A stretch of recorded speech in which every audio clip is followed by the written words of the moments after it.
राजकुमार का परीक्षण, महात्मा बुद्ध से संबंधित कहानी। बुद्ध के पास एक राजकुमार दीक्षा लेने गया। दीक्षा के दूसरे ही दिन किसी श्राविका के घर उसे भिक्षा लेने बुद्ध ने भेज दिया। वह वहां गया। रास्ते में 2-3 घटनाएं ऐसी घटीं, लौटते में उनसे वह बहुत परेशान हो गया। रास्ते में उसके मन में ख्याल आया कि मुझे जो भोजन प्रिय हैं, वे तो अब नहीं मिलेंगे। लेकिन श्राविका के घर जाकर पाया कि वही भोजन थाली हैं जो उसे बहुत प्रीतिकर हैं। वह बहुत हैरान हुआ। फिर सोचा, संयोग होगा, जो मुझे पसंद है वही आज बना होगा। वह भोजन करता है, तभी उसे ख्याल आया कि रोज तो भोजन के बाद में विश्राम करता था 2 घड़ी, आज तो फिर धूप में वापस लौटना है। लेकिन तभी उस श्राविका ने कहा कि भिक्षु, बड़ी अनुकंपा होगी अगर भोजन के बाद 2 घड़ी विश्राम करो। बहुत हैरान हुआ। जब वह सोचता था यह, तभी उसने यह कहा था। फिर भी सोचा, संयोग की ही बात होगी कि मेरे मन भी बात आई और उसके मन में भी सहज बात आई कि भोजन के बाद भिक्षु विश्राम कर ले। चटाई बिछा दी गई, वह लेट गया। लेटते ही उसे ख्याल आया कि आज न तो अपना कोई साया है, न कोई छप्पर है अपना, न अपना कोई बिछौना है। अब तो आकाश छप्पर है, जमीन बिछौना है। यह सोचता था, वह श्राविका लौटती थी। उसने पीछे से कहा, भंते, ऐसा क्यों सोचते हैं? न तो किसी की शया है, न किसी का साया है। अब संयोग मानना कठिन था, अब तो बात स्पष्ट थी। वह उठकर बैठ गया और उसने कहा कि मैं बड़ी हैरानी में हूँ। क्या मेरे विचार तुम तक पहुँच जाते हैं? क्या मेरा अंतःकरण तुम पढ़ लेती हो? उस श्राविका ने कहा, निश्चित ही। पहले तो सबसे पहले स्वयं के विचारों का निरीक्षण शुरू किया था, अब तो हालत उल्टी हो गई। स्वयं के विचार तो निरीक्षण करते करते क्षीण हो गए और विलीन हो गए। मन हो गया निर्विचार। अब तो जो निकट होता है उसके विचार भी निरीक्षण में आ जाते हैं। वह भिक्षु घबराकर खड़ा हो गया और उसने कहा कि मुझे आज्ञा दें, मैं जाऊं। उसके हाथ पैर कंपने लगे। उस श्राविका ने कहा, इतने घबराते क्यों हैं? इसमें घबराने की क्या बात है? लेकिन भिक्षु फिर रुका नहीं। वह वापस लौटा। उसने बुद्ध से कहा, क्षमा करें, उस द्वार पर दोबारा भिक्षा मांगने मैं न जा सकूंगा।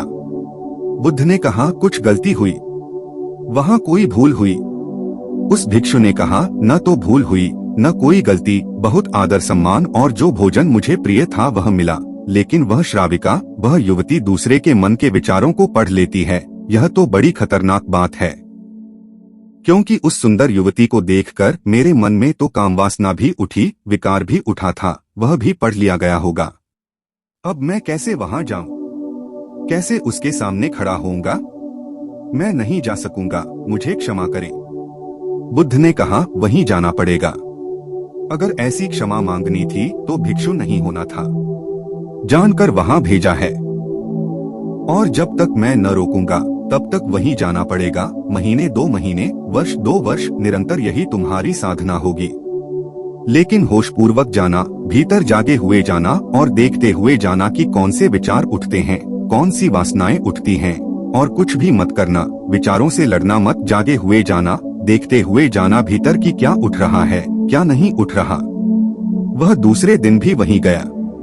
सोच लें उसकी जगह आप ही जा रहे हैं और वह श्राविका आपका मन पढ़ लेती है। और वह बहुत सुंदर है, बहुत आकर्षक है, बहुत सम्मोहक है और वह मन पढ़ लेती है आपका। हाँ, मन न पढ़ती होती, यह आपको पता न होता, तो फिर मन में आप कुछ भी करते। आज क्या करेंगे?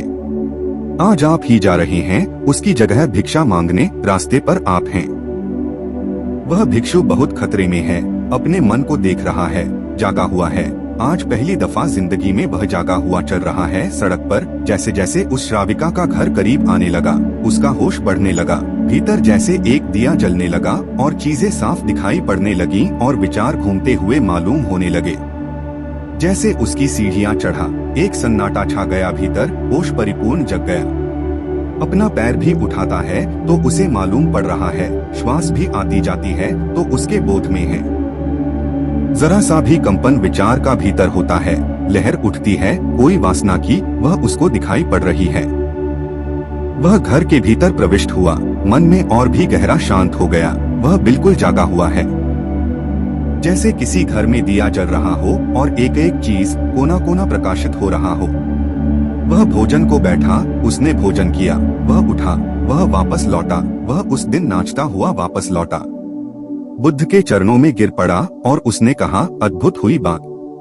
जैसे जैसे मैं उसके निकट पहुंचा और जैसे जैसे मैं जागा हुआ हो गया, वैसे वैसे मैंने पाया कि विचार तो विलीन हो गए, कामनाएं तो क्षीण हो गईं, और मैं जब उसके घर में गया तो मेरे भीतर पूर्ण सन्नाटा था। वहाँ कोई विचार नहीं था, कोई वासना नहीं थी, वहाँ कुछ भी नहीं था। मन बिल्कुल शांत और निर्मल दर्पण की भांति था। बुद्ध ने कहा, इसी बात के लिए वहाँ भेजा था, कल से वहाँ जाने की जरूरत नहीं। अब जीवन में इसी भांति जियो जैसे तुम्हारे विचार सारे लोग पढ़ रहे हों। अब जीवन में इसी भांति चलो जैसे जो भी तुम्हारे सामने है वह जानता है, तुम्हारे भीतर देख रहा है। इस भांति चलो और भीतर जागे रहो। जैसे जैसे जागरण बढ़ेगा वैसे वैसे विचार वासनाएं क्षीण होती चली जाएंगी। जिस दिन जागरण पूर्ण होगा उस दिन तुम्हारे जीवन में कोई कालिमा, कोई कलुष रह जाने वाला नहीं है। उस दिन एक आत्मक्रांति हो जाती है। इस स्थिति के जागने को, इस चैतन्य के जागने को मैं कह रहा हूँ विवेक का जागरण। तो दोस्तों, आशा करता हूँ आप लोगों को इस कहानी से कुछ सीख मिली होगी। ऐसी ही कहानियाँ सुनने के लिए चैनल को सब्सक्राइब कर लें और बेल आइकन दबा लें, जिससे कि हमारे वीडियो का नोटिफिकेशन आप तक सबसे पहले पहुंच जाए। तो दोस्तों, मिलते हैं एक नई कहानी के साथ। जब तक के लिए ऐसे ही खुश रहिए।